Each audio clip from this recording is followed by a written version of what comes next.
বৃষ্টি ধাৰাবাহিকখনৰ আজি নিশা আহিবলগীয়া এপিছডৰ প্ৰমো বৰ্তমান মুকলি হৈছে আৰু আজিৰ প্ৰমোত আমি দেখিবলৈ পাইছোঁ ধাৰাবাহিকখন হ'বলৈ গৈ আছে খুব বেছি ইণ্টাৰেষ্টিং। বলকচোন চাওঁ আজিৰ প্ৰমোত কি দেখিবলৈ পাইছোঁ।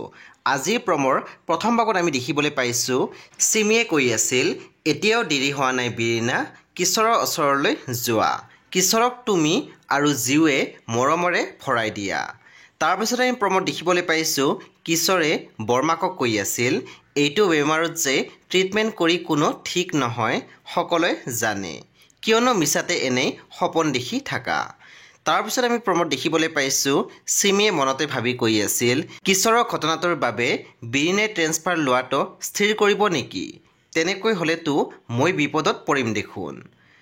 বন্ধু বান্ধৱীসকল আজি নিশা 8 বজাত ৰং টিভিত আহিবলগীয়া বৃষ্টি ধাৰাবাহিকখন খুব বেছি ইণ্টাৰেষ্টিং হ'বলৈ গৈ আছে। আপোনালোকে চাবলৈ একেবাৰে নাপাহৰিব। পৰৱৰ্তী আপডেটৰ বাবে আপোনালোকে আমাৰ চেনেলটো ছাবস্ক্ৰাইব কৰি কাষত থকা বেল আইকনটো টিপি দিবলৈ একেবাৰে নাপাহৰিব।